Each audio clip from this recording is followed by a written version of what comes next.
Hello and welcome, everyone, to a HAL Laboratory and Nintendo production. Who is this little scamp? He's Being trampled by mice. Oh, the Squeaks have come so quickly. It's Kirby Squeak Squad. Yes, Kirby Squeak Squad for the Nintendo DS. I would like to apologize for for very specifically how the window is cropped. I don't really have control over that, but here we go. Intro to Squeak Squad. Early afternoon in Dreamland. Unfortunately, the text is very slow. It's so peaceful that even the clouds are drowsy. Doesn't that mean it's raining?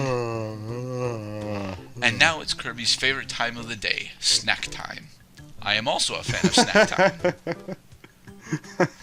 Today's yummy snack is a sweet, fluffy slice of strawberry shortcake. Yeah. Time to dig in. Whoosh. No! Somebody took the cake! No! Whoa! The cake Kirby was about to eat has suddenly vanished. It took him a second to register. That scrumptious berry-top slice of mouth-watering goodness. I must have it back. No doubt about it. This must be the work of that greedy King DDD. King DDD is much larger than that, Kirby.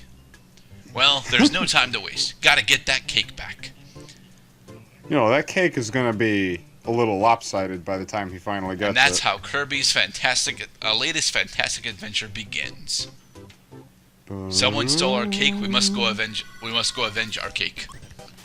Quickly, to our shooting star teleporter. We must get the cake. Alright, so, Kirby Squeak Squad handles very much like Kirby Superstar from the SNES. However, as a DS game, it has both more and less features than Superstar had, which I'm kind of sad about. A majority of what Squeak Squad is honestly a platforming collectathon. Indeed. Now, there was a thing you could have collected, but you didn't. Because it was food, and we don't need food. We're still at full health. I am trying to go through this game as fast as I can. I am not very good at this. Speedruns of this game would make me look very, very shitty. But you know, I really enjoy Squeak Squad, and I feel like when you're actually moving swiftly through the levels and taking down enemies rarely, the game is a real blast to play. Oh, we're blasting. There, he blasted off to the bottom left corner. But that was the first level, and there were apparently no collectibles in there, you might say. Well, yeah, because our collectibles are locked inside treasure chests that we have to collect during the level. And now, welcome to the Bubbles gimmick. Sword! The Bubbles gimmick. It honestly is really simple. Throughout the game, certain items and power-ups like food or skill powers will be trapped in these bubbles. Kirby can consume these bubbles and store them later in his pocket dimension, and then he can combine the bubbles using the DS stylus, or in my case, a mouse, because I'm a terrible person. Right. But in order to complete the game, you need to collect all 120 treasures that are spread throughout the game. And it's not like Great Cave Offensive, where the treasures are usually in difficult spots to get, although that's only honestly in one area.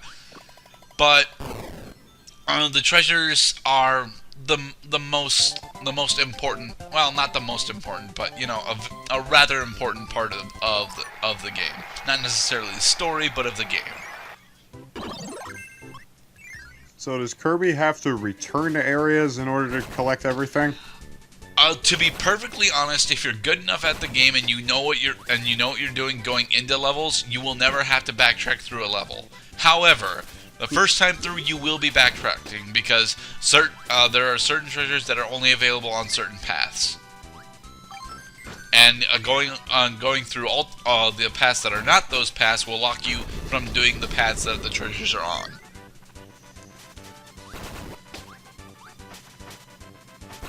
Now, what happens when you combine a maximum tomato with a cape trophy?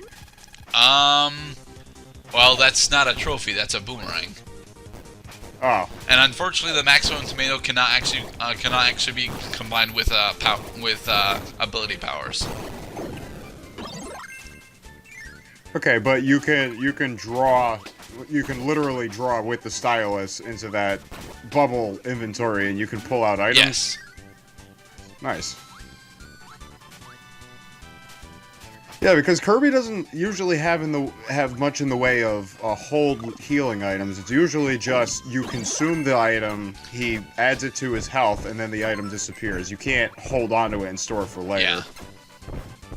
This is one of the new abilities introduced for Squeak Squad, the Animal. The Animal is very exclusively used for solving the dig puzzles. That is it. It's decent in combat, but not nearly as good as other abilities like Fire, Ice, and Cutter. But it exposes Kirby's love of cosplay. Yes. These are the Squeaks. They are the primary villains of the game. Yes, they are mice. Of course, mice are squeaky. Kirby's also squeaky. I would actually say that Kirby's squealy, not squeaky.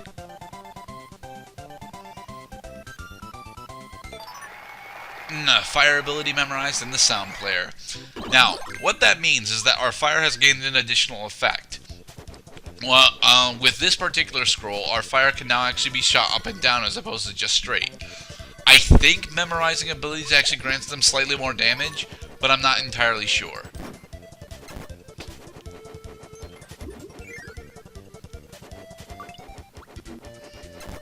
Do you have any more questions, Mr. Cloud? How long does Kirby keep his costume? The powers do not have a time limit. However, the first time Kirby gets hit, he will lose whatever power he's holding. And you can't get it back once you get hit? Yes, you can. It becomes a power star. And if you reabsorb and consume the power star, you will get your power up back. But Kirby takes up the sword in his best interpretation of Link and the Master Sword. Yeah, I don't actually like a Sword Kirby all that much. A lot of other people really like Sword Kirby because of how versatile it is. I don't really care.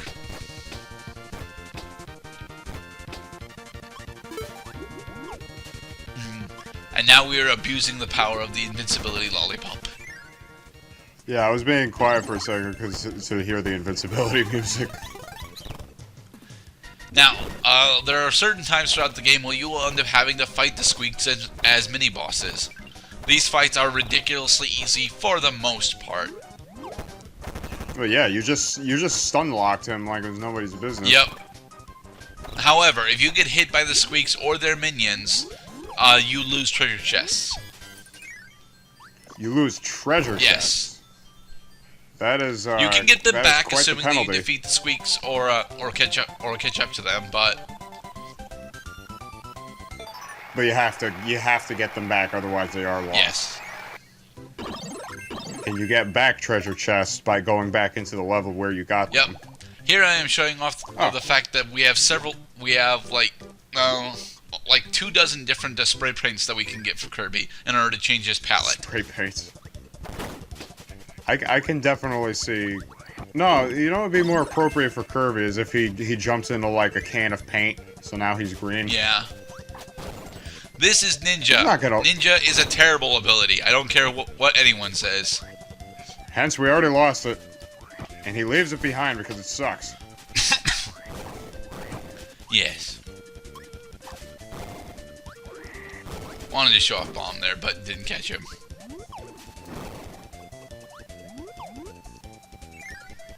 To the door. Alright, and here is the best ability in the game, Tornado. Yeah, fly. Holy shit. This is like essential for speedruns. I wouldn't say essential because wheelie is technically faster on the ground, but to be perfectly honest, it doesn't really matter how much better you are on the ground because Tornado not only deals minor damage when it actually makes contact, but you are literally invincible whilst you are spinning around in your tornado form. That is awesome. It is awesome. You can't actually fly while you're in tornado, but while you're holding the attack button, Kirby will ascend. Unfortunately, you can't exit out of the tornado early. You don't have control over the tornado once you're inside it. Well, rather, you have control over left and right, and as I mentioned earlier, you can ascend by holding the attack button. But yeah, you cannot turn it off early, and that becomes a major problem during the hardest boss fight in the game.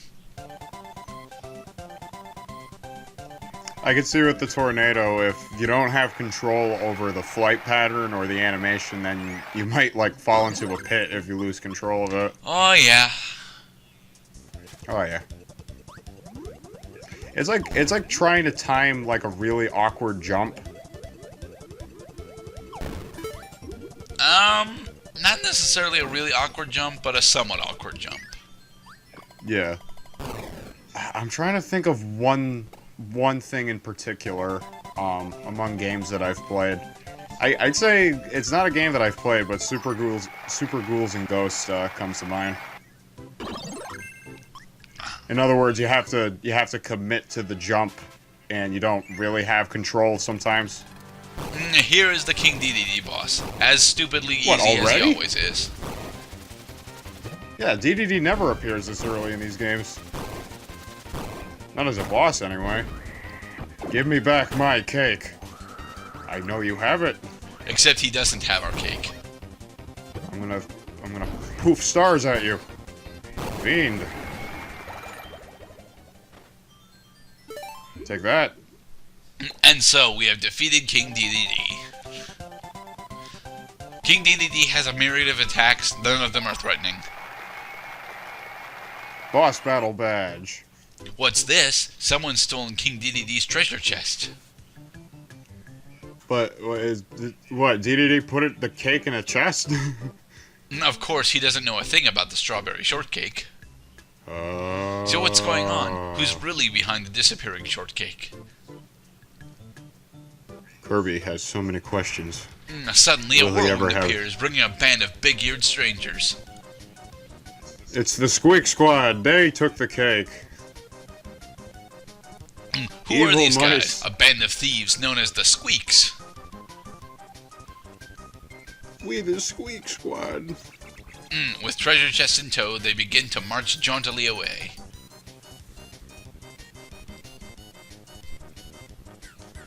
Do you know how to march jauntily, Mr. Cloud? I do know how to march jauntily. I think that these guys could use some jaunty marching lessons. As quick as a wink, he grabs Kirby and hurls him at the Squeaks. King DDD touch damage is a thing in this game. It's not very nice. So we have a weird, what a shot! He throws a 1v1 perfect strike. The Squeaks teeter and lose their balance. Where is this happening? And we're still inside King DDD's castle. Oh. They all tumble into a deep chasm, taking the treasure with them. Okay, so while they were marching jauntily away, King DDD throws Kirby at them, and now they're all falling into a pit. Surely the shortcake is part of the lost loot. Uh-huh, yep. That shortcake is gonna be mush cake. Yes, very much so. It looks like Kirby's quest isn't over yet. Well, of course not, that was just World 1. We only got 10 of the 120 treasures. And then, after completing all 120 treasures, Kirby goes to the bakery to get yet another cake. Now, this is a part of the game that I honestly dislike a little bit. One, we have the Cupid power. I hate this fucking power. I'm not even going to show off what Cupid does. That's how much I hate it. But we're actually in World 2 now. They don't actually knock us to the hub world like they're supposed to in all the other instances of this. But yeah, we are in World 2 now. Is Kirby going to be green for the rest of this game? Not the rest of the game, no. As we pick up additional color palettes, I will be switching to them. Oh, I thought so. You don't have access to all the colors. No, you do not. And they are unlocked. Okay. Cannon. Another cannon. A third cannon. A fourth cannon. There we go.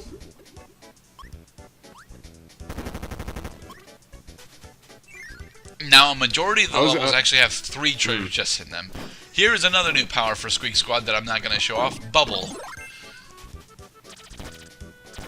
You mean beam? Well,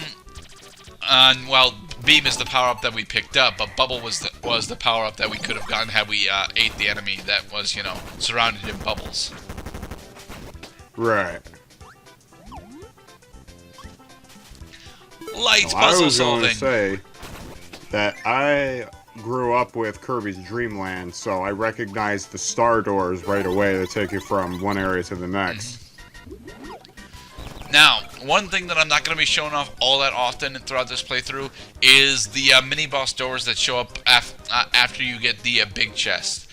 You can fight the Squeaks in pretty much every single level that they show up. However, doing so is mostly a waste of time if you can get to the exit. If you can get to the exit without fighting them and still holding the big treasure chest. Right. Yeah, it seems you would want to escape so that you don't risk losing your treasure chest to the Squeaks. And we'll go into what the Star Seals do in the next part.